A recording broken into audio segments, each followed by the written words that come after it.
Video si yengba hodringaida bamna amuktang hana sagatpiyo. Aikoise aikoina leriba prithvi asi fawba sinba thungna chatpa amadi thizinba ngamma natri. Tasengna prithvi asi asukumdik chawba miyoi billion kaya leifam oiribani amadi atai atai jiwa kaya amasu leribani. Adubu masiga aikoina chawre khaliba prithvi asi universe asitadi asukumdik pikpa haibdu oiri. Universe asi asukumdik chawba loiba khamban naida mafam amani hainaribani. Masibo aikoigi hauji technology sinadi mafam sinba thungna thizalubdi ngamba natri. Subnagi universe asigi sarung machin amakhaktana aikuna ngasi fawbada khangba ngamlibsi. Hairiba masigi masjid asi faw loinamak sunava khangba ngambadi natri. Aduna mafam ataida alien kaidu tasingna leiramgadra. Madugi pawkhamsi video si yenglaba madung adungi wakhalda kainomadi soidana faurkani. Madu comment soidana thambirama. Aseng mada chatpa ngamdragasung ngasigi videos leida space da hekta koithoklusi kari kari lei habdu yenglusi.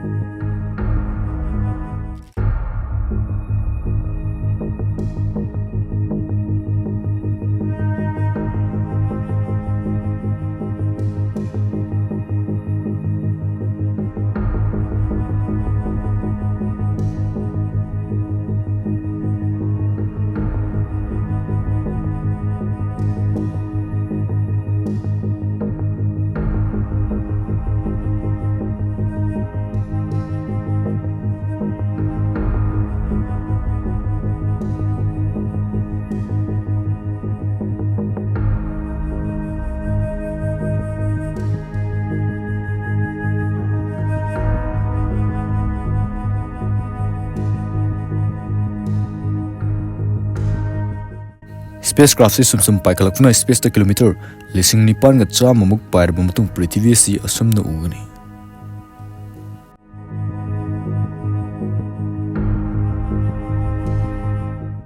Kilometer 1,60,000 ki matung aikhogi prithvi amadi tha si ugani.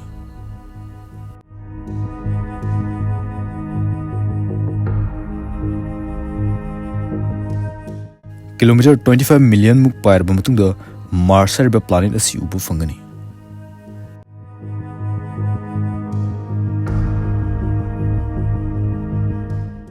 Kilometer 200 million yorokda numit amadi planet Mercury, Venus, Earth, Mars si ubu fangani.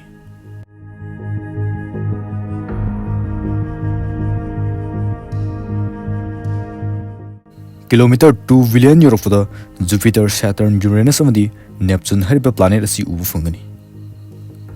Asumna 5 billion kilometer da khoi solar system ge koi bisi punna ubu fangani.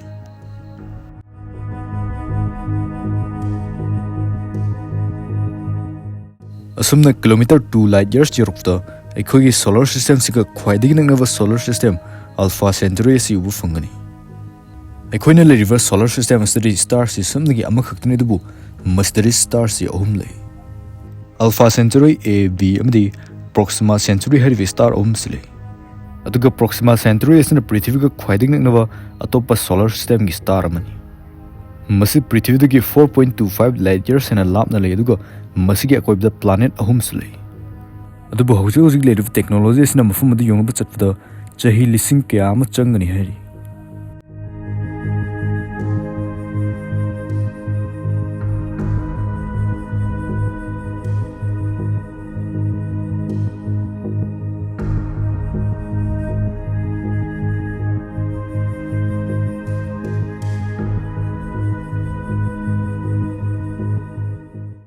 Ekhoigi Milky Way galaxy sida punna star billion chamadagina chamri faulei. Aduga average on star khudingi planet amamam loina lei haina phungdukli. Masida universe ne ekhoina hujug leiriva galaxy Milky Way galaxy asi. Masigi diameter si light years 1 lakh ni aduga masida star billion chamadagina chamri faulei. Aduga masida confirm orba planet lising manga ga chaniang khailei.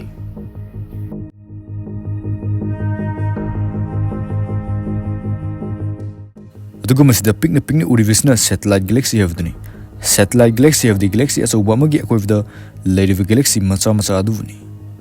Asumna light years 2,12,000 yorofda Large Magellanic Cloud heriva satellite galaxy asi ubu fangani. Masina Milky Way galaxy ki khwaidgi chawwa satellite galaxy ni. Masida star 30 billion muklei. aduga light years 7,10,000 yorofda Andromeda galaxy si ubu fungani masina Milky Way ga khwaidagi naknaba major galaxy amani masigi diameter si 2,20,000 light years ni aduga masida star 1 trillion lay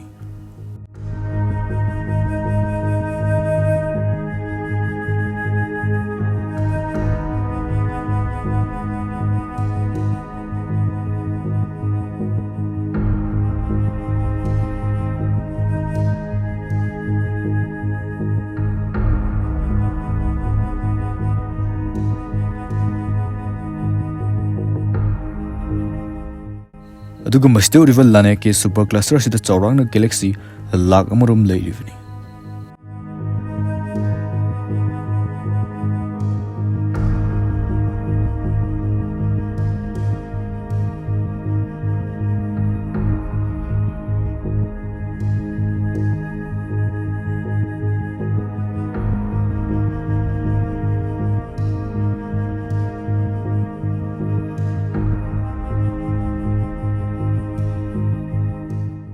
asumna thagtchabani universe asida masigi saruk khara si kaktane ekhoi miyoibna ngasi fawda yengba mani thijinba ngamlibsi masigi diameter si chawrangna 93 billion light years ni aduga masida confirm oiva galaxy 200 billion lay ekhoina leiriva Milky Way galaxy asida faw planet asi masing thingamdana leirivani adubu sigumba Milky Way galaxy sigumba 200 billion sidadi planet si kyamuk yamna leiramani havdu babna amuktang sagatpiyo video si yenglaba matung nang hujik wakhal jajat khanba horoklamani ekhoina chawre khanjarba prithvi si kayada pikrava lekai da gunda sarivangsu kaishulai ta tumit amadaksu hena piklivani aduga hujik fawda khwaidagi ngakliba mana university faw matek amaka khangba ngambada ngai ridbu scientist kharandi multiverse ki theory kyam su puthorokle multiverse havri university gumba ani ohum natraga faniam oidorivani maming lerba misak Stephen Hawking na faw multiverse soidna leramgani hena phongdoklami universe chawre loiba khama naidre hainaram livni dubu multiverse tasingna leram thoklavdi kari film oigani havdu bam namuktang sagatpiyo aduna horokpada hangjagi wahang alien kaidu tasingna leramgadra wahang sigi paukhum adumgi wakhalda tholokpasingdu comment da soidna thamiram